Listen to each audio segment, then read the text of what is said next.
Shalom and welcome to our class today, each of you. We are continuing in this prophetic book written by a young Jewish man living in Jerusalem about 500 BCE as he writes to his people, those both living in Judah and those still living in Babylon.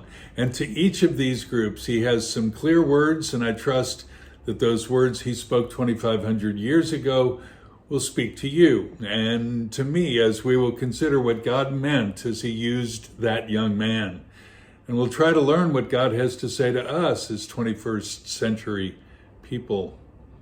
Our theme in this book is out of the chaos.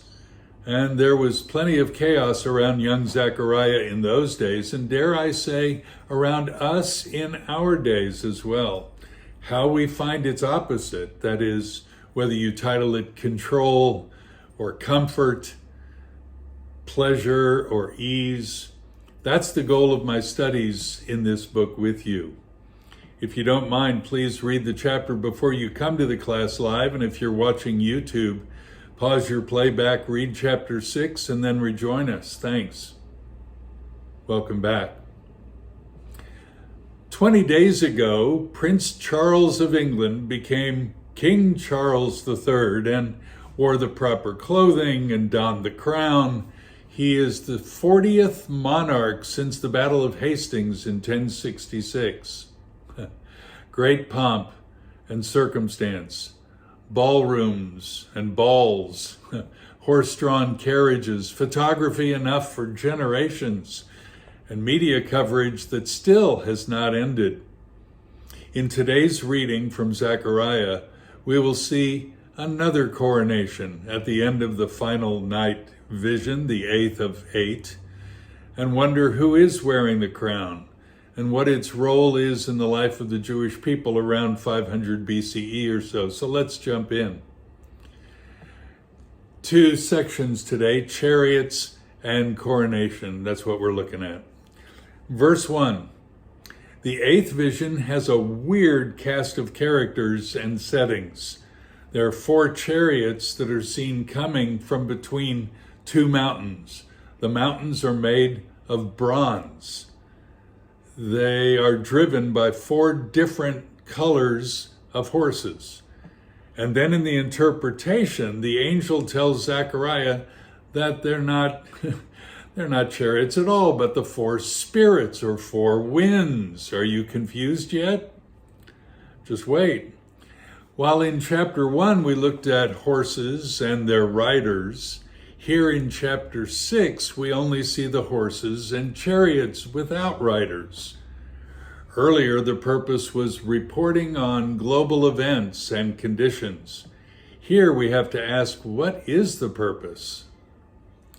As I give this talk today, we in Sydney are celebrating 2 things. One is Shavuot, that is the Jewish holiday of Pentecost, the anniversary of a harvest festival and the giving of Torah about 3,500 years ago. That 2-day holiday began at sundown last night. I can still smell the blintzes and anticipate the cheesecake tonight.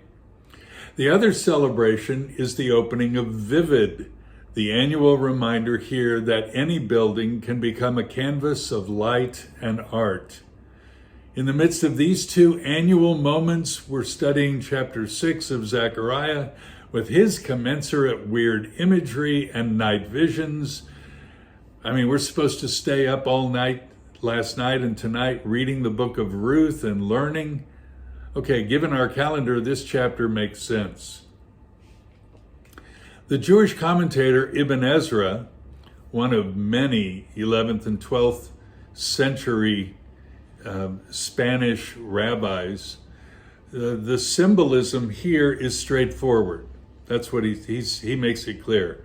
The chariots are there to carry the decrees of heaven to the 4 corners of the earth. Okay. Remember, Zechariah has already labeled God Adon Kol Haaretz, the Lord of all the earth, so Ibn Ezra may be onto something. The Targum indicates that the 4 chariots represent the 4 kingdoms which ruled what we call modern Israel after the destruction of Solomon's temple. Those four were Babylon, Persia, Greece, and Rome. Of course, that makes sense in light of the timing of the writings of the Targums. This from the Cambridge History of the Bible, quote, "There is clear evidence that Aramaic translations of at least parts of the Bible were known in the days of the Second Temple. The Qumran caves have yielded small fragments of an Aramaic translation of Leviticus and more substantial portions of an Aramaic version of Job," end quote. I should tell you that the word Targum simply means translation, and was the Aramaic translation by the rabbis from about the time of the Maccabees and even Yeshua. So it's no surprise that no further kingdoms beyond Rome are listed here. But we've had 2,000 more years of Jewish history, and there would have been further ruling kingdoms, but the Targums don't address those. But some of you might be fixated on the 4 chariots or winds or horses, and you might lose the bigger picture. I'm going to try to help us. Even as Daniel chapter 7 showcases a similar 4 kingdoms, if you accept the Targum, the writing of those images is to help us have faith and comfort, not chaos. That's why Daniel wrote. That's why Zechariah wrote. The number 4 in the record of Scripture is not required to be a precise, exact number, but rather is a representation of the lot or the whole kit and caboodle. In other words, 4 winds means all the winds. We have on our compass north, east, west, and south, but that's a 360-degree circle, so each of those is only 90 degrees. There are lots of degrees in between. The number 4 represents all 360, and even 360 is not comprehensive. There are hash marks between each of those degrees. 4 chariots coming for judgment means all the dominant royalty that's ever going to assault the people. 4 shouts universal representation. We saw that in chapter 1 or 2, depending on how yours was laid out, with the 4 craftsmen and the 4 horns. I mention this with regularity because in the last 2,500 years, more kingdoms have arisen and hoped to judge and ruin our Jewish people. It's still happening to this day, and sad to say, will continue until Messiah returns. So don't get caught up in what horn or which wind or which chariot is Nazi Germany or 15th century Spain under Ferdinand and Isabella. Your spiritual gymnastics will not work and don't need to work in that way. 4 chariots, simply that means all the kingdoms which will ever be used by the Lord to save the Jewish people and to overthrow our enemies, the enemies of the day. And they come between 2 bronze mountains. By the way, there are no mountains made of bronze anywhere on the planet. Most Christian commentators mention bronze as a symbol of judgment, and that makes sense in this setting. Babylon, you're going down, and we will see that in a few verses. Ralph Smith, the commentator from the Word Biblical Commentary, says the 2 represent the dwelling place of God. Okay, certainly that would include his judgment seat, and the rabbis indicate that these 2 mountains are Mount Zion and, of course, the temple in its being rebuilt. That's ever in view. The Dictionary of Biblical Imagery, it's huge. And this on chariots. For more information about chariots, see the Dictionary of Biblical Imagery, one of my favorite reference books, published by Ivy Press back in 1998.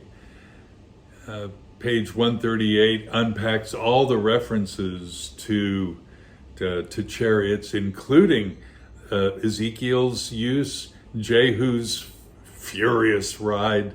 Even Elijah's chariot of fire, remember that movie? His flight to heaven in 2 Kings chapter 2. And the 3 uses of chariots in the Newer Testament.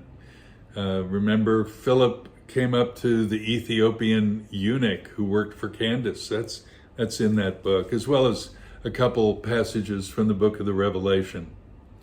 The summary is that chariots are used in 3 categories, and those really overlap: royal vehicles, battle vehicles, and the grand one, the divine chariot, which sounds to me like a combination of both royal and battle. All right, back to our text. The 4 horses are colorful: black, red, white, and dappled. By the way, dappled is not a color. Some versions use the word strong, because that's what the Hebrew word usually means, and others use the word gray. Dappled simply means the horse is predisposed to a certain kind of markings, which can come and go based on nutrition or coat care or even the seasons. Next week, winter begins here. My dappled horse might change its color. Or if you clip them, etc. Well, they are rounded spots of a lighter color than the rest of the coat of the horse. Usually they're a sign your horse is in good nick, in great health. We who have the Newer Testament have an advantage for this color index if they are the same. Red stands for war. This is from Revelation 6 with the 4 horses.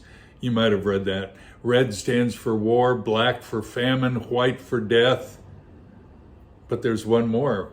What's that? Dappled would then stand for plagues. That's the one that's not listed here in Zechariah. Looking at judgments over time. And if you look back, some of you were with us in our Jeremiah studies for that year. If you are, you remember that there were always this combination of plagues and famine and war and death in Jeremiah. I mean, it's continual, the warnings and what would happen if we disregarded God. Jeremiah 18, 21, all throughout, 24, 27. It's all, that's not a comprehensive list at all. But whatever each of these horses or winds represent, it's bad news for the recipients of these horses visiting. And by extension, good news for the beneficiaries. Who would those be? Well, let's see. Verse 5, the winds are headed north and south. The chariots are going north. You get it. North is Babylon. South is Egypt and Ethiopia. Both are enemies at times of the Jewish people, and both have mistreated the Jews. The winds are the judgments against the enemies of the Jews. Babylon, you're going down in defeat, as will Egypt. Verse 7, when the strong ones went out, they were eager to go to patrol the earth. And he said, go, patrol the earth. So they patrolled the earth. That's so ordinary. All right, out go the surveillance teams of horses and chariots, and obviously God's army of angelic hosts. They went to patrol, and in verse 8, reported back that the victory was complete. The Babylonians defeated, and God's wrath, it says, and they have appeased my wrath in the land of the north.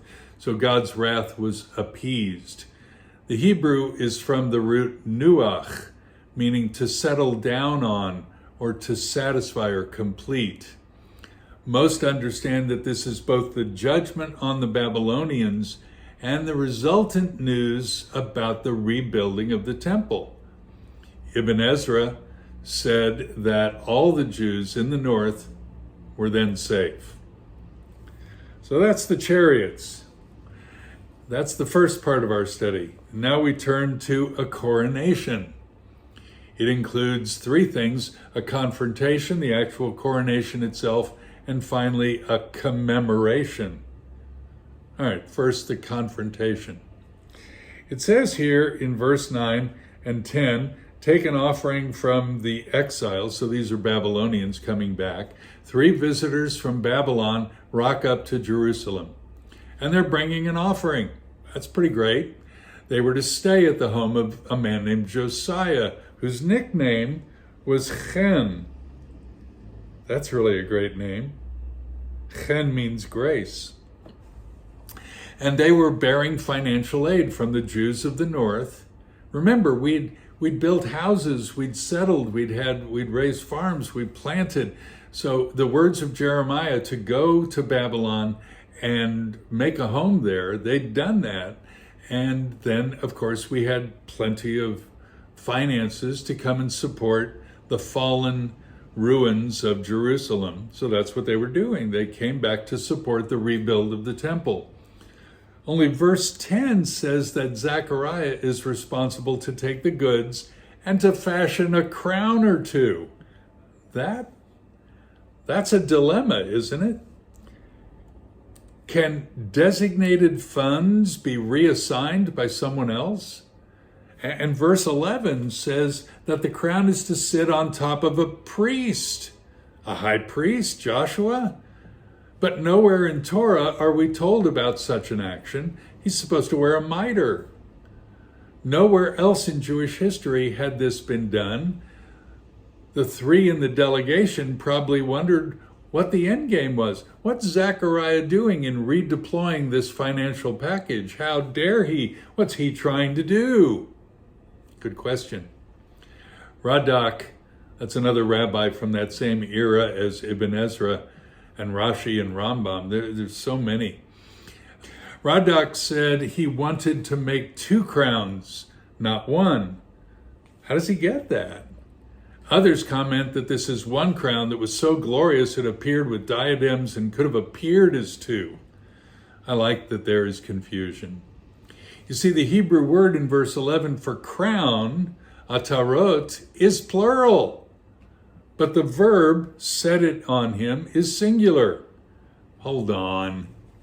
How do you take a plural noun and make it a singular verb? They have to agree. That's the rules of grammar. I'll explain why I like this. Verse 11 says, set it, singular, on the head of Joshua. Some of you will remember a term, a phrase we've used in Jewish prophecy specifically, and Christopher Wright has employed it over and over again in his studies of Tanakh. It's about horizons. I'll include the article from 2019 about this. It really helped me package it. But basically, it's 3 horizons. Horizon 1, the era of the prophecy itself, that immediate fulfillment of a prophet speaks, and this is what it means to those people. Horizon 2, the fulfillment of that prediction in the person of Yeshua and Newer Testament activity. And you'll see that through the Gospels, through Paul, through the Acts for sure. And then Horizon 3, that's the eschaton, that's the way distant future, where all things are summarized and fulfilled. So when I read about the 2 crowns and the 1 head, I think there's an anticipation of another who's going to wear the crown, and it's not Charles III. Who is it? Look at verse 12. The coronation is happening, and it's on Branch, a man whose name is Branch. And he will branch out from where he is, and he will build the temple of the Lord. I don't know if some of you have encountered or been encountered by Jewish people who don't believe like you, and you try to share your faith with them. That's good. And one of their go-to answers is, well, the Messiah is supposed to rebuild the temple. Is that true? I mean, certainly in this day, the days of Zechariah, the rebuild of the temple would have been the rebuild of the temple. I mean, there was one place, it was in Jerusalem, The temple was in ruins. It had begun to be rebuilt, and the Messiah, or branch, or hero, or the guy is supposed to help get that done. Great. That's one of their go-to objections. The coronation is happening, and it's on the branch, for he will branch out. And there's a play on words here. And many Jewish versions don't put the word branch, but the word flourish, for he will flourish. There's a man, his name is Flourish, and he'll flourish. But the word tzemach, we saw this in chapter 3 of Zechariah, is a person, and a to-be-crowned person for sure. No wonder the Targum says this tzemach is Messiah, and he will complete the rebuilding of the temple. So you and I know that the temple was ruined, destroyed in 586 BCE under Babylon. It was rebuilt in this season, and then even the walls with Nehemiah decades later. You get the picture. Then, of course, it was rebuilt and beautiful, but then it was destroyed in 70 and 135 finally on the CE or AD side of the ledger. And now we need it rebuilt, they say. That's what the rabbis teach. But of course, at the time of Yeshua, the temple was there. The Messiah didn't need to rebuild anything because he was there and it was built. You see, the rabbis get so close on this when they say there are two crowns, one for Zerubbabel, remember he's the governor, and one for Joshua, the high priest. So close. And I see how they get it. We've seen them in Zechariah previously as representatives of government and of religion working together. And in fact, in verse 13 here, we see peace between the two offices, or literally between the two of them. And maybe they're right in Horizon 1. But I'm looking beyond Horizon 1 and the immediate fulfillment. I'm seeing Horizon 2 and someone who's named Branch, and we saw this in Jeremiah 23, the branch who will be this person who's Jehovah, our righteousness, some guy nicknamed Branch, and he's Jehovah. What? He'll be the replacement for the wicked shepherds, Jeremiah 23, and he will guide, even save his Jewish people. It's not two crowns for two people, but it's a royal diadem, a glorious crown of majesty atop the head of the king and priest, the king-priest, Yeshua, he who fulfills both offices, the king who judges and the priest who intercedes. And he will rebuild the temple. But don't get excited, don't get confused, don't think I'm on that side of the eschaton.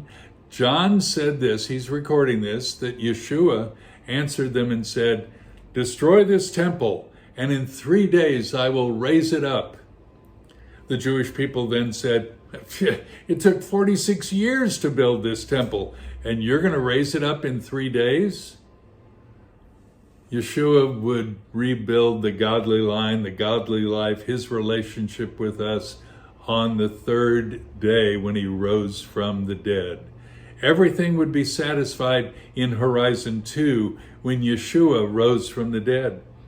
And in the book of the Revelation, we see Horizon 3 when they crown him with many crowns, and we are gathered to him once and forever. And the new Jerusalem comes down to be established on earth, and we rule with him in purity and godliness. Remember, I said there was a confrontation, a coronation, and a commemoration? The third is in verses 14 and 15 as we close this chapter. Warren Wiersbe says, Zechariah took the crown off Joshua's head and gave him his priestly mitre. Why? Because the symbolic act was over and the crown did not belong to Joshua. It belonged to the coming Messiah. Zechariah placed the crown somewhere in the temple as a memorial. The Hebrew word zikaron. Some of you know we just celebrated Yom HaZikaron, Memorial Day, around the world for Jewish people. And some in the United States on this call and watching on YouTube will know that Memorial Day is this coming weekend, Monday. This is a zikaron, a memorial, a remembrance of the Lord's promise of a king priest, Wiersbe says, who would bring peace and holiness to his people, end quote. Verse 15, friends, we will know that the Lord sent Zechariah. We'll know the Lord, we'll know that Zechariah is the voice of God. When? When we completely obey. The Hebrew, when we listen to the voice of the Lord. That's the key. Friends, if you don't yet believe in Yeshua, the king priest who was to come, the branch, the Messiah, then hear his voice calling to you and say yes and be born again. If you are already his, already a follower of Yeshua, please keep listening to him. Do as he bids and crown him with many crowns even today. Chaos is subjugated. Life is available. Remember, you who are watching today, if you're not yet a follower of Yeshua and see his love for you, his kindness extended, his offer of forgiveness available, right where you are, submit to him, to his lordship, to his care, and your life will take on new meaning, new substance, and you'll have mates on this call and in your neighborhood and wherever you travel. The kingdom is advancing under the king priest. Chaos is subjugated. Life is available. If you'd like, you can pray with me right where you are. Say something, just use your own words. Say something like, Father, forgive me. Make me born again. I want to be crowning you. I want to take what I've got and give it to you. You are worthy of all my attention, of all my notice, of all my commemoration. Yeah, there's plenty of chaos in my life, but you're the God who can sort all things out and make me into the person you want me to be. God, thanks for loving me in Yeshua's name. If you prayed that prayer, I hope you'll contact us. Just write admin@jewsforjesus.org.au. Let us know you've prayed. We'll send you some literature. We'll pray for you. We'll encourage you. We'll stand with you. We got a long way to go, and we are together in this. Thanks for joining us. And to all of us on this call, Shabbat Shalom, Chag Shavuot Sameach, Happy Pentecost, have a blintz, have a cheesecake, read the book of Ruth. Remember, light shines in the darkness, and we get to receive that. Shalom.